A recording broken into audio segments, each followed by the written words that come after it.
You just keep pulling them out, cramming them back. All right. So, I mean, what's the freaking problem? Whoa, AK's back. All right. Howdy. How was There it vacation is. time, Holmes? That was good. It was really good. How are you? So I'm talking to Daphne about my cars, and in walks Aaron, and I'm like, God, he's back. What'd you do, man? Well, I basically just worked at the house. I mean, just What? The explosive truth behind Aaron Kaufman's exit from Fast and Loud isn't just about a falling out. It's about a craftsman pushed to the edge by the constant demands of fame and rushed television timelines. While Richard Rawlings chased deals and spotlight, Kaufman fought to preserve the integrity of his builds until he finally walked away, not in scandal, but in quiet resistance. What the show lost in that moment wasn't just a mechanic, it was its soul. The partnership between Rawlings and Kaufman seemed like an unlikely match from the beginning. Richard Rawlings embodied the loud, outrageous hustler personality, always making deals, pushing deadlines, and keeping the energy high. Aaron Kaufman represented the complete opposite, quiet, calm, and methodical, preferring to work behind closed doors with precision and craftsmanship. This contrast created the perfect dynamic for Gas Monkey Garage, where Richard handled the business operations while Aaron managed the technical expertise and custom builds. When Fast and Loud premiered in 2012, the show introduced audiences to their unique process of buying, restoring, and selling classic cars. The format was simple but effective. Viewers watched the entire journey from initial purchase, through restoration, to final sale. What set the show apart was its authenticity. Aaron's technical knowledge and straightforward approach made him an immediate fan favorite. His honesty about the building process and genuine passion for automotive craftsmanship resonated with audiences who were tired of overly produced reality television. Welcome to our garage. We scour the countryside for that barn that hadn't been open in 50 years. Looks pretty good, Richard. We drag out that badass ride, we make it fast and loud, we sell it for a profit.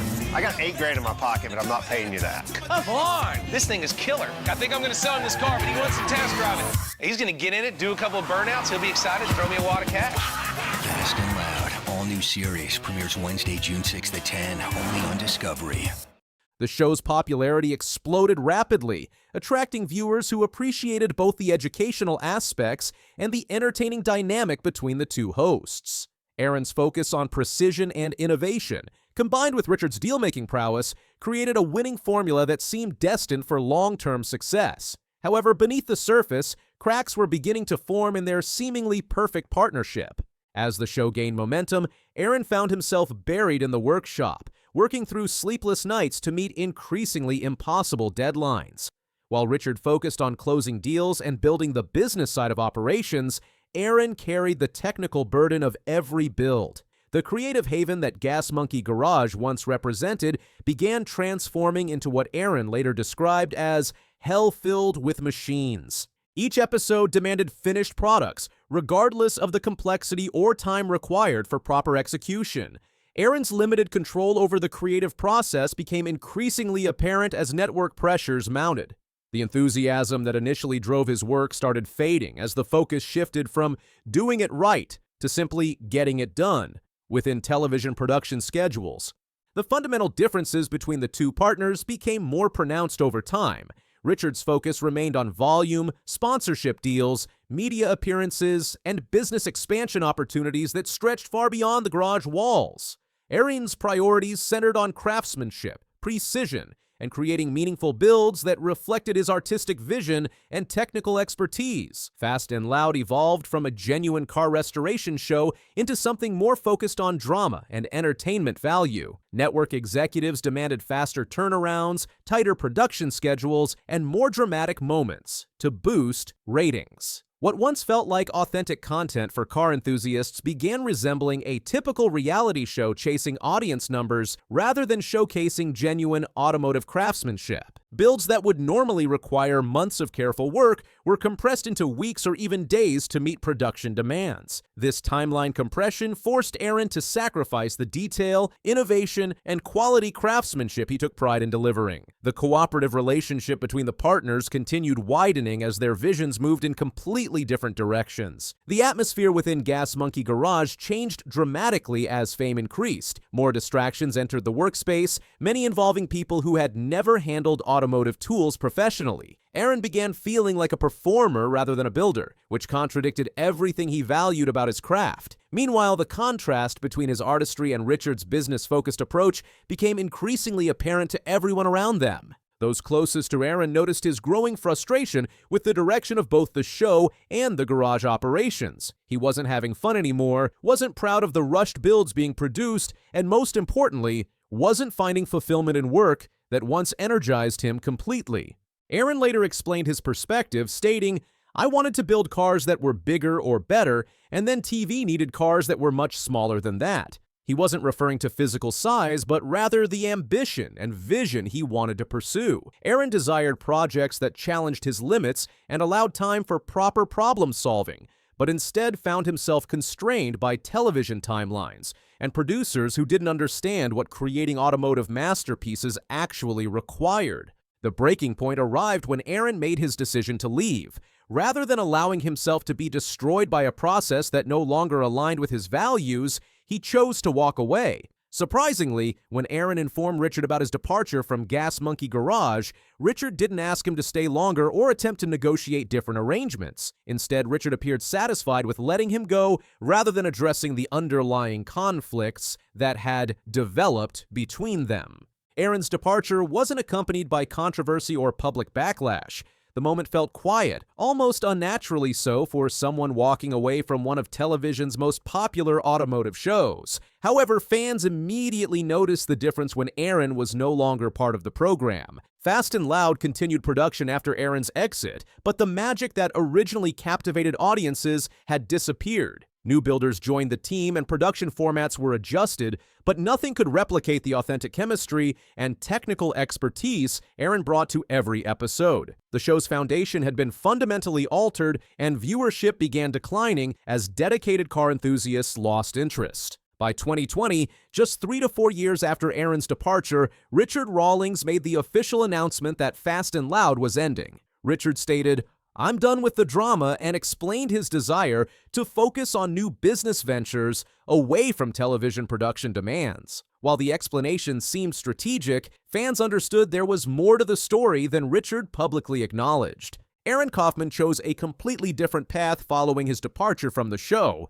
Through ArcLight Fabrication, he continues working on the types of projects he was never allowed to pursue during his Fast and Loud years. His focus remains on complex fabrication work, Ford truck builds, and full custom jobs that require the time and attention to detail he values most. Aaron maintains a deliberately low-key presence in the automotive world. He occasionally appears at car shows and participates in interviews, but he's not attempting to transform his name into a commercial brand. His credibility was built through respect, raw talent, and years of dedication when no cameras were recording his work. Richard Rawlings took the opposite approach, expanding the Gas Monkey brand into a full-scale business empire. The brand now includes restaurants, a tequila line, extensive merchandise operations, and digital content production. Richard embraced the spotlight completely and demonstrated his ability to keep audiences engaged across multiple platforms and business ventures. The relationship between the former partners appears to have ended completely. Years have passed since their professional separation,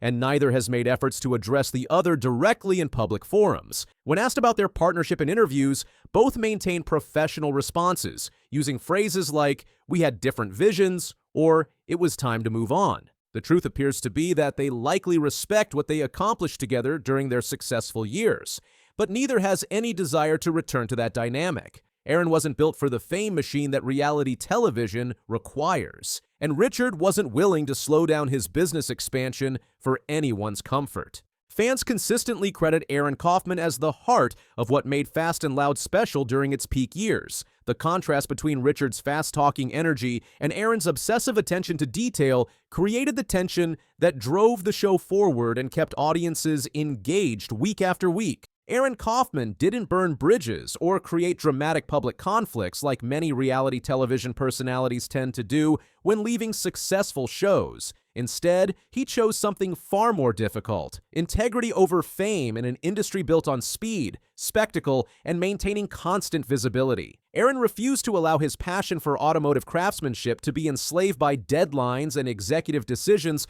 that prioritized entertainment value over authentic building processes. Walking away from Fast and Loud wasn't an ending for Aaron Kaufman, it represented a turning point and rebirth. He demonstrated that sometimes stepping back is the only way to move forward when core values conflict with commercial pressures. His decision highlighted the cost of maintaining authenticity in reality television and showed that different people define success in fundamentally different ways. The Fast and Loud story ultimately raises questions about whether Aaron's craftsmanship was always what kept people watching, whether the show lost its soul when he left, and what the exit might have been hiding about the reality television industry's impact on genuine craftspeople.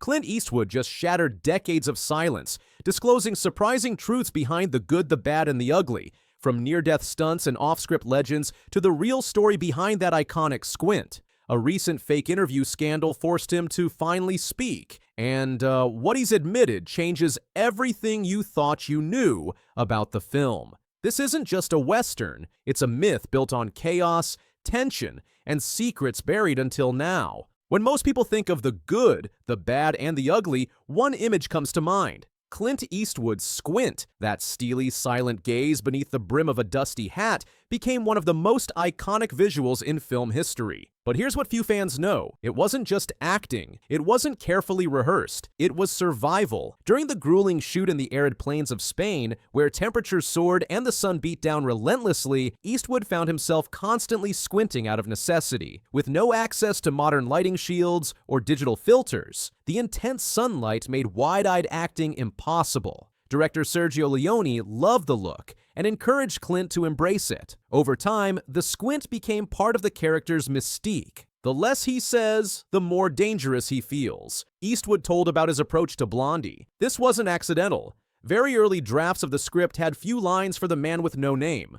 For Leone, action and atmosphere told the story better than words. Eastwood agreed, but not without calling for cutting superfluous lines and allowing silence where others would monologue. This creative decision came after considerable tension between Eastwood and Leone's opposing visions. Clint wanted Blondie to have a sense of justice, even if buried under cynicism. Leone followed the opposite reasoning, fatalism. Clint Eastwood may have been the face on the poster, but on set, Eli Wallach, who played Tuco, was stealing the spotlight. From his very first appearance, half-crazed, half-charming, gun in one hand and insults in the other, Tuco exploded off the screen with chaotic energy that even Leone didn't fully anticipate. What began as a secondary role quickly grew into something much bigger. According to behind-the-scenes reports, Eastwood recognized Wallach's electrifying performance almost immediately. While Eastwood embodied containment and calculation, Wallach was noise, messiness, and color. Leone, initially having Eastwood's Blondie as the quiet center, began reshaping much of the action to showcase more of Tuco. Eastwood later said in 1980s interviews that Tuco was the real engine of the film, and Wallach a scene-stealing son of a gun in the best way possible. The two had a professional relationship offset, but weren't particularly close. Clint was a loner. Wallach, from the New York stage, was more expressive and extroverted. During shooting, Wallach faced genuine danger. In the scene where Tuco finds himself handcuffed to a dead man on top of a speeding train, Wallach was nearly decapitated when the train came too close to an obstacle. There was no stunt double, and no safety coordinator spotted the danger. Wallach managed to duck just in time. Another incident occurred when he drank from a bottle inadvertently filled with acid, which he later laughed off as part of Leone's set madness. Some fans today argue that The Good, the Bad, and the Ugly should have been called Tuco and the Other Two. While that's an exaggeration, there's truth to it. Wallach brought such richness to the role that he changed the definition of the outlaw in cinema. Not just malevolent, but full of contradictions, greedy and caring, brutal and wounded. In May 2025, the cinematic world found itself caught in a web of misinformation when Vienna-based newspaper Courier published what it claimed was an exclusive interview with Clint Eastwood. The supposed interview featured the legendary actor-director taking aim at Hollywood sequels, modern cinema, and storytelling, comments that would have sent shockwaves through the industry if they were real. There was just one problem: he never said any of it. Clint Eastwood, now 95 years old, issued a rare and swift response, labeling the entire piece as phony. His representatives backed up his statement with firm denials, stating clearly that he had not spoken to Courier or any of its journalists in years. The scandal became bigger when Courier finally admitted the truth. The piece, written by journalist Elizabeth Sarita, had recycled what Eastwood said in various interviews over the years, sometimes over a decade old, and presented them as new comments. The paper immediately retracted the article, apologized, and severed ties with Sarita. In a public statement, Courier pledged to improve its editorial scrutiny, but the damage was already done. Fans felt betrayed, not by Eastwood, but by the media. Many readers had praised the fake interview as an honest critique before learning they'd been misled. The story traveled far before it was questioned, reflecting how fragile media trust has become in the digital age. Contrary to the viral misquotes, Eastwood is not on a warpath against the entire industry. He doesn't loathe modern movies or despise all franchises. What he does reject is excess, bloated budgets, overuse of CGI, and stories that lack human connection. In a real interview with the New York Times from years earlier, Eastwood said, "If the story's good, you don't need to blow everything up. Let the characters breathe." It's a sentiment he's lived by for most of his directing career. Take Gran Torino, Million Dollar Baby, or Mystic River. None relied on digital spectacle. Instead, they were rooted in character, dialogue, and quiet intensity. Eastwood once described cinema as the art of restraint, and what frustrates him isn't innovation, it's the loss of emotional depth in the race for franchise profits. His directorial style has often been characterized as rigorous. He seldom permits retakes and usually uses lean crews, staging scenes in very few takes, usually one or two. "If you overdo it, you lose the moment," he told Variety in 2019. When he criticizes modern Hollywood, it's about a philosophical change from risk-taking to ensuring safe obedience. He's seen studios move toward reboots and sequels, but he doesn't dismiss all current films. He praised Joker for its audacity and referred to Christopher Nolan as a guy who actually still takes risks. Eastwood isn't hostile to the new. He's frustrated by the unremarkable. Even die-hard fans often miss the carefully hidden choices that elevate the good, the bad, and the ugly from Western classic to something mythical. Eastwood has quietly revealed that some of the film's most impactful moments were never in the script. They were discovered during the long days on set. The graveyard scene, one of cinema's most breathtaking final acts, had its circular tombstones, tracking shots, and Blondie's iconic cigar flick all improvised. Eastwood said much of the cemetery climax was blocked out the day off, including his decision to move slower, make fewer gestures, and let tension hang in the air. The well-remembered bridge explosion scene nearly destroyed the production. The bridge was blown up accidentally before any cameras were rolling due to a miscommunication between the special effects crew and the command team. This held up production for days, with Leone furiously working to rebuild. Later, Eastwood confessed the accident actually benefited the scene.